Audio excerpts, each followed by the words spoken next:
Bom dia, boa tarde, boa noite. Que tal filosofar um pouquinho? E hoje nós vamos tratar sobre, continuar, né, para quem está acompanhando as minhas aulas, sobre o conhecimento, né? Nós já falamos sobre Sócrates, nós já falamos sobre René Descartes, e hoje nós vamos falar um pouquinho, algumas ideias do nosso brilhante filósofo inglês chamado John Locke. John Locke é do século XVII e morre no princípiozinho do século XVIII. E como que ele vai tratar o conhecimento, né? Como que ele vai processar essa ideia do conhecimento? Primeiro, ele vai fazer uma crítica ao seu colega filósofo também, ao René Descartes. Nós já vimos, né, que o René Descartes considera que nós já temos algumas ideias que são inatas. Então a gente já nasce, não precisa ninguém ensinar a gente que a gente já nasce. Dentre elas, o cogito, né? Penso, logo existo. Isso para ele já é uma ideia inata, é uma coisa que já está em nós. É o cogito, tá joia? E o John Locke vai falar assim, que nada de ideia inata, ninguém nasce com ideias. Ninguém nasce com ideias. Por quê? Ele faz uma crítica neste ponto ao René Descartes. Ele vai dizer que a nossa alma, a nossa alma é uma tábula rasa. É uma tábua em branco, é uma folha em branco. E que nós vamos preenchendo isso à medida que nós vamos tendo sensações, que nós vamos tendo experiências sensíveis. Então, essa é a grande diferença, né, do René Descartes para o John Locke. O John Locke vai dizer que o nosso conhecimento se dá pelas nossas experiências sensíveis e que a nossa mente, o nosso cérebro, né, nosso conhecimento se dá a partir do momento em que eu vou tendo experiências, eu vou tocando, eu vou sentindo, eu vou cheirando, e essas ideias elas vão entrando, né, na minha mente e vão formando outras ideias também abstratas, mas tudo começa com os sentidos, tá joia?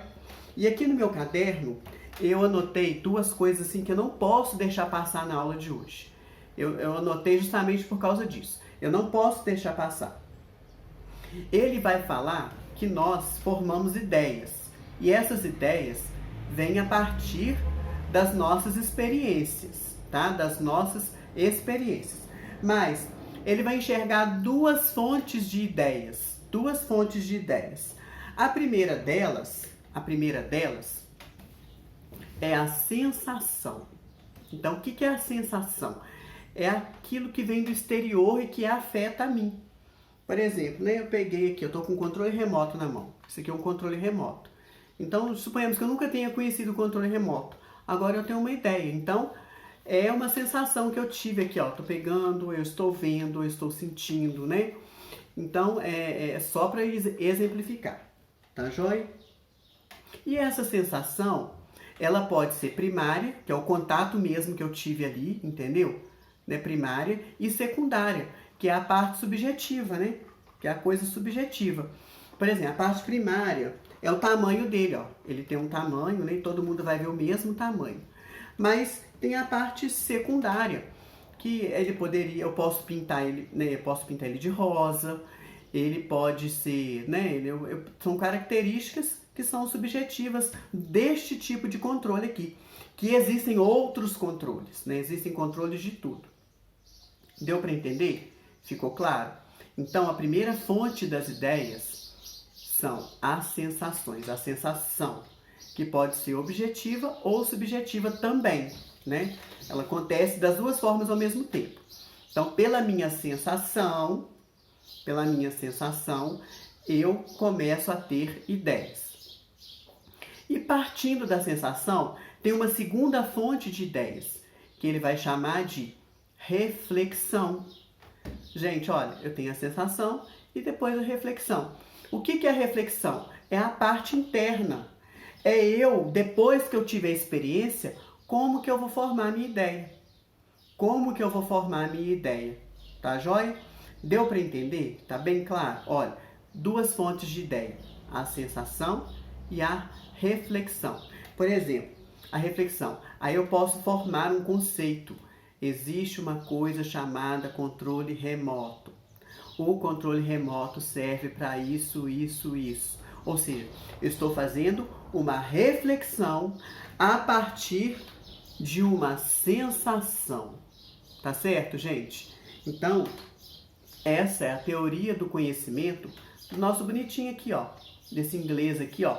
John Locke. Tá certo? E o que ele vai dizer, né? De acordo com o René Descartes, que tem as ideias opostas ao John Locke, o René Descartes vai dizer que a nossa razão é que manda tudo, a nossa razão é que conhece, é ela que dá todos os passos. Ele vai dizer o seguinte, não, a gente tem uma razão, a função da razão é coordenar esses passos aí. Mas quem começa o conhecimento, quem abre para o conhecimento, são os nossos sentidos, que chegam até o nosso cérebro, até a nossa mente. E a razão, ela apenas coordena, tá certo? Então, repetindo o nosso querido John Locke. John Locke fala que a nossa alma é uma tábua rasa, que a gente vai aprendendo e vai preenchendo essa tábua à medida que nós vamos tendo experiências.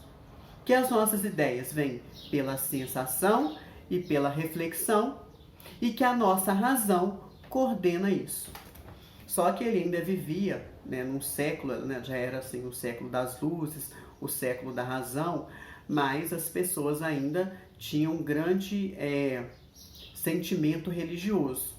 E quando ele vai falar de Deus, né, ele não consegue falar de Deus usando a sua própria teoria, e ele vai usar a lógica antiga para falar de Deus. Ele vai falar que o ser não pode vir do nada, que isso é uma coisa bem aristotélica, bem antes de Aristóteles, né? Então, assim, Deus existe porque as coisas, elas não podem vir do nada. Então, ele vai, para se falar de Deus, ele vai usar um conceito metafísico. Mas isso não tira o mérito dele de inaugurar ou de ser um dos grandes pensadores daquilo que a gente chama empirismo. O René Descartes inaugura o racionalismo, ou seja, o conhecimento se dá pela razão. O John Locke, ele vai frisar que o nosso conhecimento se dá pela experiência. E isso a gente chama de empirismo.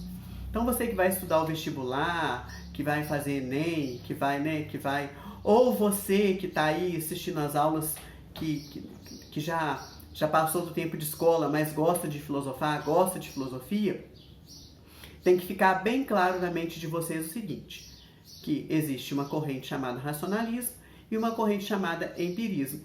E que hoje, aqui, ó, com essas simples ideias, nós vimos o que é o empirismo. Ou seja, a nossa mente, a nossa alma, ela é uma tábula rasa e que nós vamos preenchendo, nós vamos tendo conhecimento a partir do momento que eu vou tendo experiências. E as nossas ideias, né? As nossas ideias vêm pela sensação, né? É a experiência objetiva que eu tenho com a coisa e, em seguida, né? Pela reflexão. A partir da minha sensação, eu tenho uma reflexão e a minha reflexão ela vai trazer para mim novos conhecimentos. Ficou claro? Ficou claro? Espero que tenha ficado claro e que você possa aprofundar, possa ler um pouco sobre John Locke, essa vida dele, né? E ele, assim, foi um dos grandes fundamentos para a ciência moderna. O seu método, a sua forma de chegar ao conhecimento foi uma das bases para a ciência moderna. Aí vocês vão ver tudo que vai acontecer na modernidade, depois na pós-modernidade e depois no que a gente chama hoje de sociedade líquida. Tudo, né, passou por essa fase e essa fase ainda influencia até os dias atuais. Bom dia, boa tarde e boa noite e até a próxima. Espero que tenhas gostado. Comente, dê a sua opinião, tá joia? Qualquer coisa estou à disposição.